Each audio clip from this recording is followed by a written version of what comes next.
I wanted to put him down to be a better basically. Right. And with that example you gave us,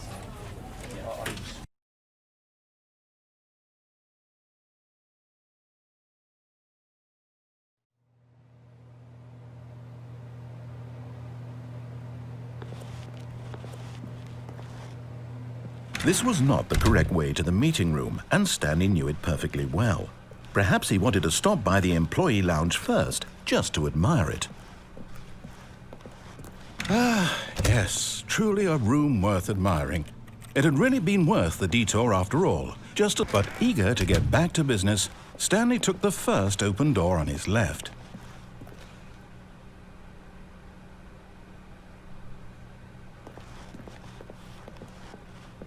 Stanley was so bad at following directions, it's incredible he wasn't fired years ago.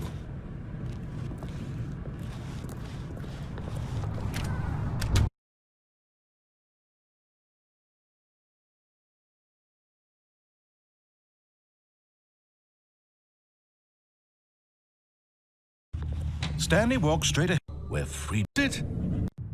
It's your... What's that? And take... Will you let it go? Decided... Control.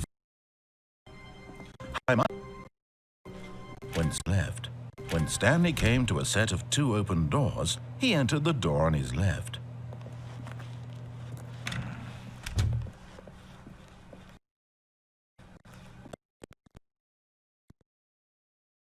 Time.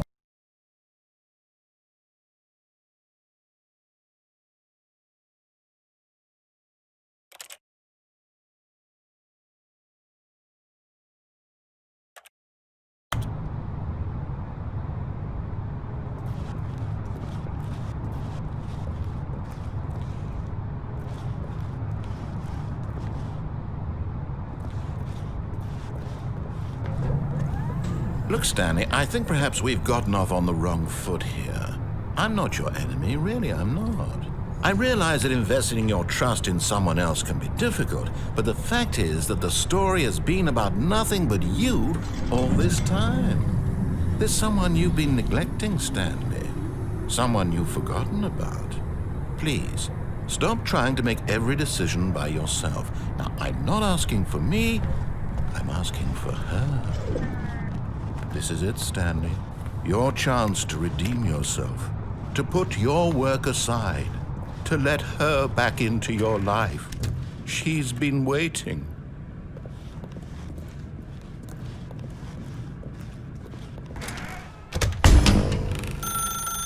That's her, Stanley. You need to be the one to do this, to reach out to her. If you can truly place your faith in another, then... Oh, no, you can't... Did you just unplug the phone? No, that wasn't supposed to be a choice. How did you do that? You actually chose incorrectly? I didn't even know that was possible. Let me double check. No, it's definitely here, clear as day. Stanley picks up the phone. He's taken to his apartment where he finds his wife, and the two pledge themselves to one another. Music comes in, fade to white, roll credits. Not picking up the phone is actually somehow an incorrect course of action. How is that even possible? None of these decisions were supposed to mean anything. I don't understand. How on earth are you making meaningful choices?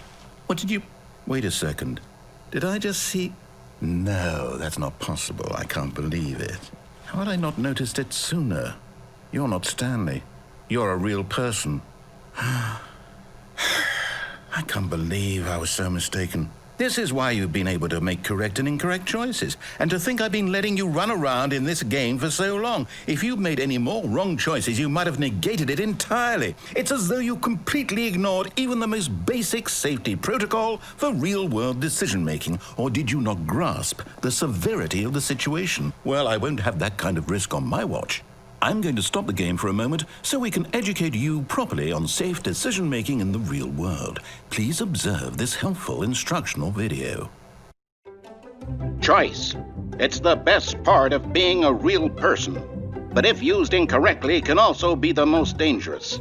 For example, in this scenario, a hypothetical real person named Stephen has a choice. He could spend years helping improve the quality of life for citizens of impoverished third world nations. Or he could systematically set fire to every orphan living in a 30-kilometer radius of his house. Which choice would you make? Remember that unlike here, the real world makes sense, and at no time should you make a choice that does not conform to rational logic. If you find yourself speaking with a person who does not make sense, in all likelihood, that person is not real. Allow the person to finish their thought, then provide an excuse why you cannot continue talking.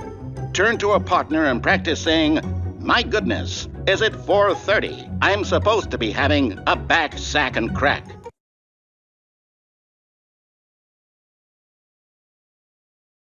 Excellent. Making choices on a regular basis is the best part to a healthy decision-making process. Most medical professionals recommend making at least 8 choices per day. Do you make more than 8? Less? And finally, if you begin to wonder if your choices are actually meaningful and whether you'll ever make a significant contribution to the world, just remember that in the vast infiniteness of space, your thoughts and problems are materially insignificant, and the feeling should subside. At this time, your instructor will guide you in an exercise to test and reinforce the material covered in this video. Welcome back. You may have noticed that this room has begun to deteriorate as a result of narrative contradiction.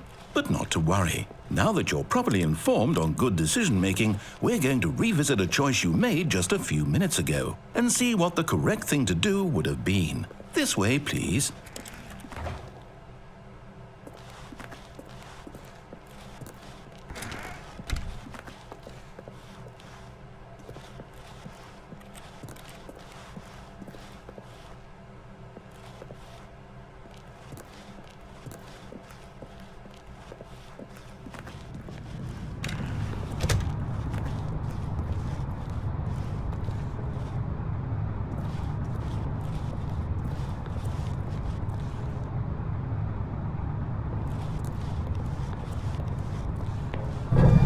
Now that we know your choices are meaningful, we can't have you jumping off the platform and dying.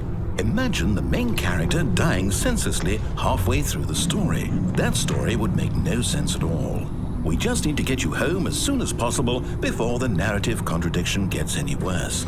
Unfortunately, it seems this place is not well equipped to deal with reality.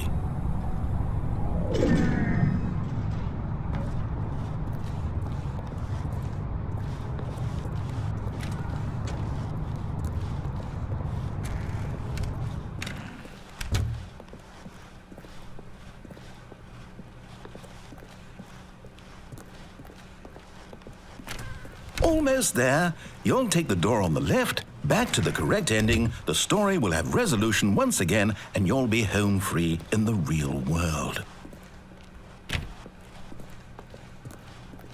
Now remember, all you need to do is behave exactly as Stanley would. That means choosing responsibly and always putting the story first. I'm quite sure you'll be up to the task. Just follow my lead and you'll be fine. All right. When Stanley came to a set of 2 open doors, he entered the door on his left.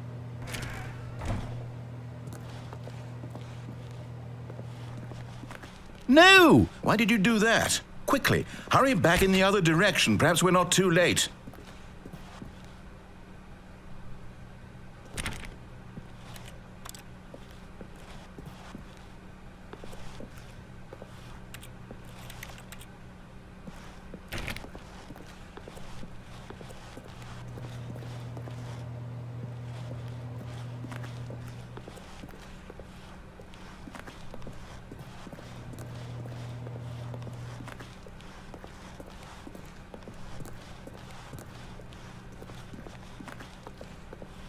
Oh, it's ruined.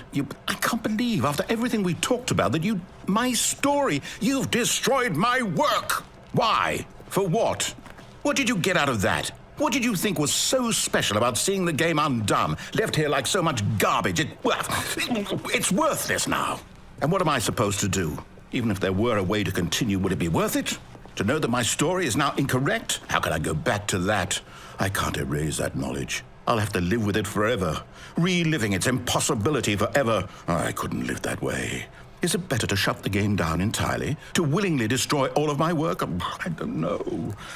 What's the answer? What do I do? What do I do? What do I... No, I have to. I have to shut the game down. I have to. I have to.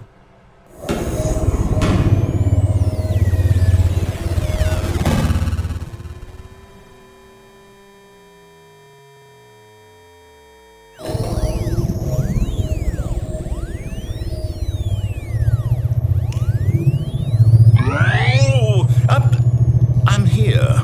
I'm still here. Here in this pile of rubbish. With you. You, who thought you were so clever.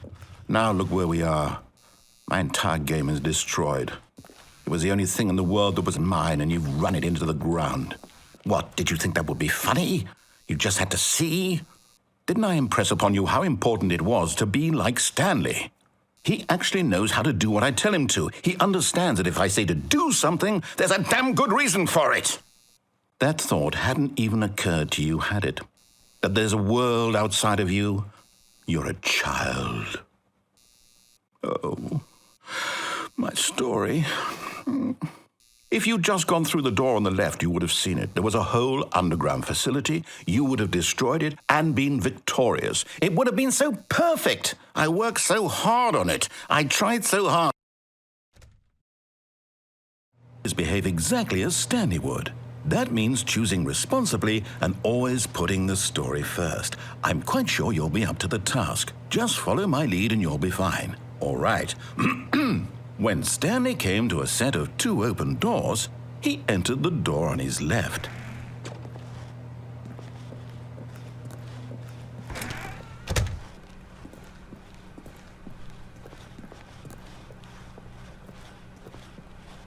Yet there was not a single person here either. Feeling a wave of disbelief, Stanley decided to go up to his boss's office, hoping he might find an answer there.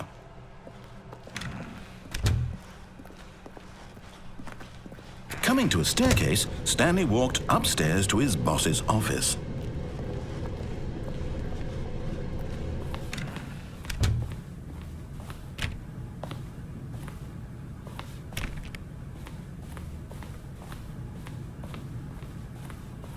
Stepping inside his manager's office, Stanley was once again stunned to discover not an indication of any human life.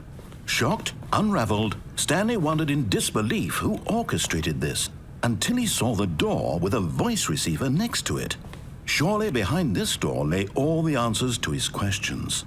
And beyond all probability, he knew the passcode. He had seen it on his boss's computer just last week. Nightshark 115. Was this the code to open the door? Would it still work? There was only one way to find out. Stanley had been trained never to speak up, but now he would draw from within himself the courage to face the unknown. He drew a sharp breath and then spoke the code.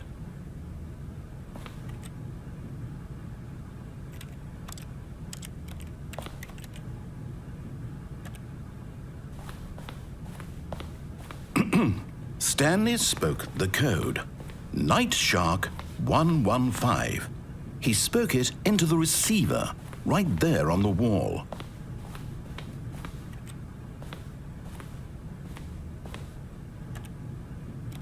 I'm sorry, is there a problem?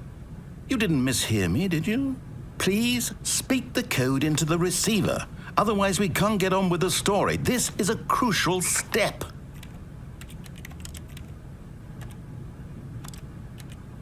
Okay, fine, you're not going to do it, but you know what? It's pretty humiliating to bring you this far, only for you to suddenly decide you have better things to do. I asked you for this one single thing, for your respect. The kind of respect Stanley shows for his choices. He knows what it means to take a story seriously. If you didn't want to see what I had to show you, then why did you come here? You had a choice, you know. You could have gone through the door on the right. You could have done whatever the hell you wanted over there. Why did you come this way? Speak. Say something to me. Explain yourself, you coward.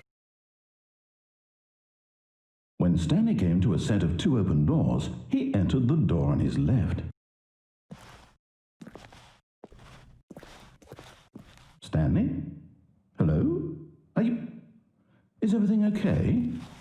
Stanley, please. I need you to make a choice.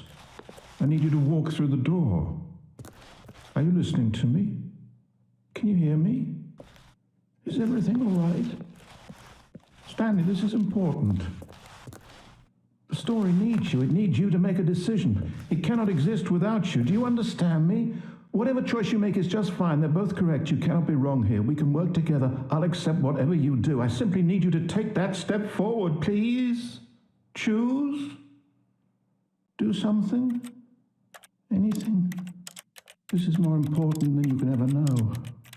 I need this. The story needs it. So, you hear me? Are you there? Are you listening to this? Stanley, are you there? Okay. It's okay, I can wait. You need time to decide. Time to make sure your choice is correct. That is the best choice. That's all right. I'll wait for you to decide what's the right thing to do. Take as much time as you need.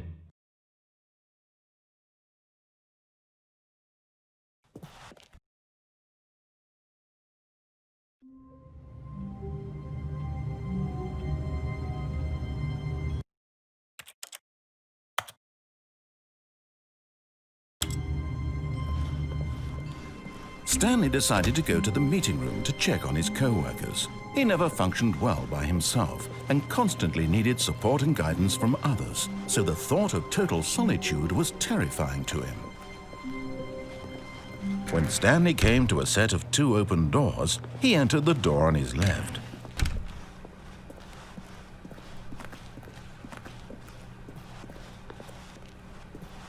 Yet there was not a single person here either. Feeling a wave of disbelief, Stanley decided to go up to his boss's office, hoping he might find an answer there. Coming to a staircase, Stanley walked upstairs to his boss's office.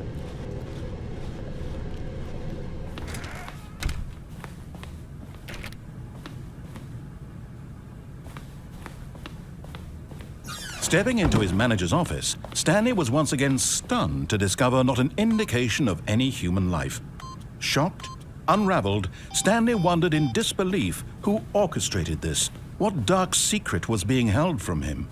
What he could not have known was that the keypad behind the boss's desk guarded the terrible truth that his boss had been keeping from him.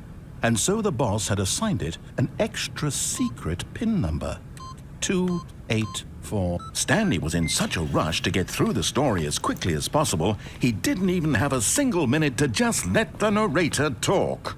That kind of anxiety isn't healthy, so he relaxed for a few moments with some calming New Age music.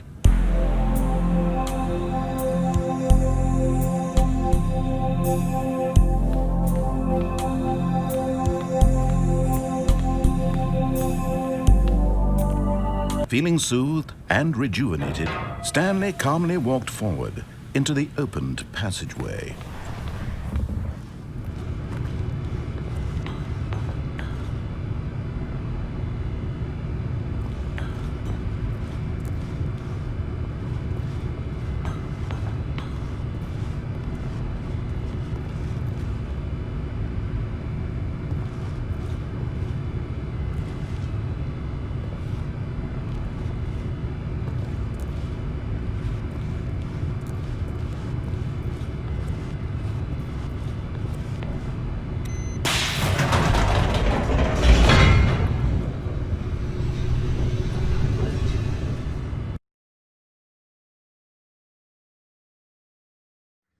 Descending deeper into the building, Stanley realized he felt a bit peculiar.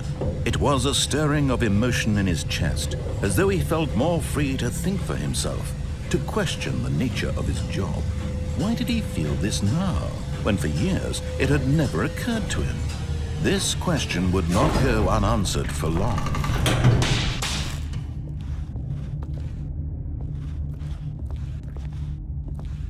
Stanley walked straight ahead through the large door that read Mind Control Facility.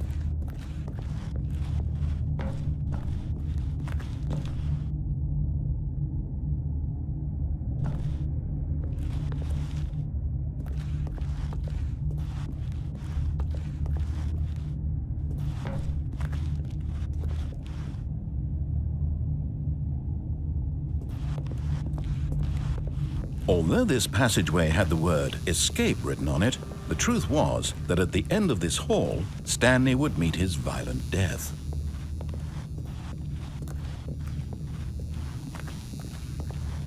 The door behind him was not shut. Stanley still had every opportunity to turn around and get back on track. At this point, Stanley was making a conscious, concerted effort to walk forward and willingly confront his death.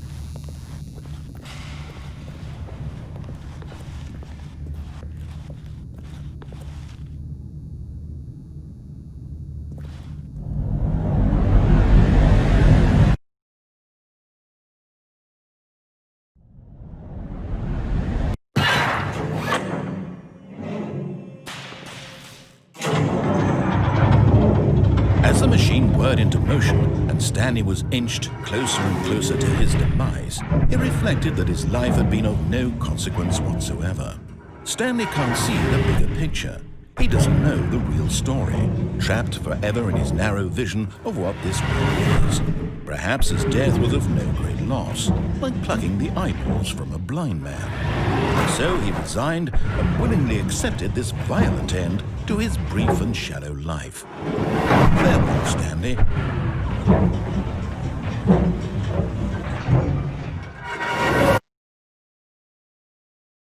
"Farewell, Stanley," cried the narrator, as Stanley was led helplessly into the enormous metal jaws. In a single visceral instant, Stanley was obliterated as the machine crushed every bone in his body, killing him instantly.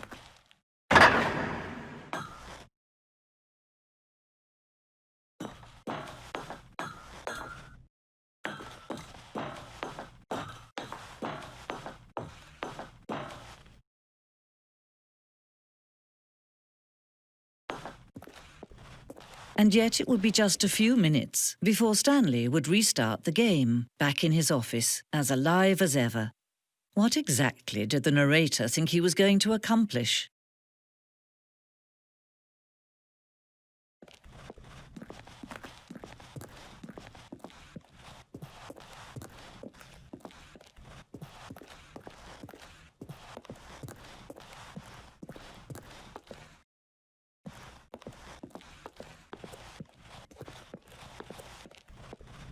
When every path you can walk has been created for you long in advance, death becomes meaningless, making life the same.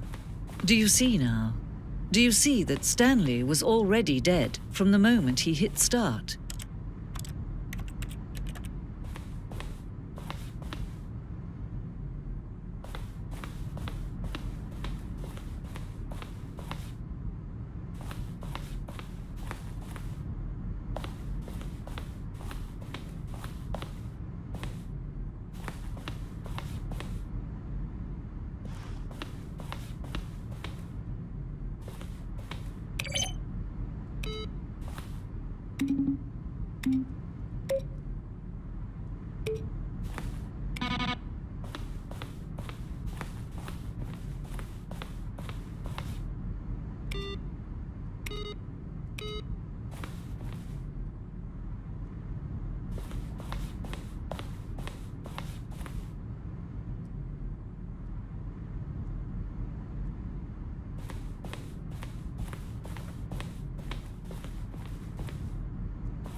level design. Textbook mistake.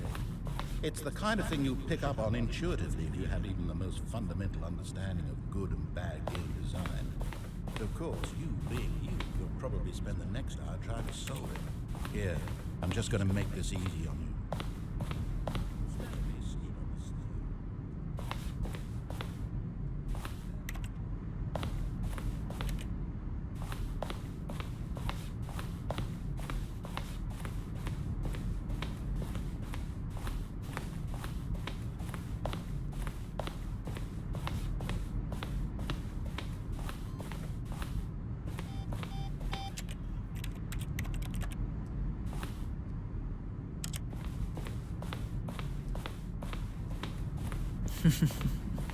Oh, look at these two. How they wish to destroy one another.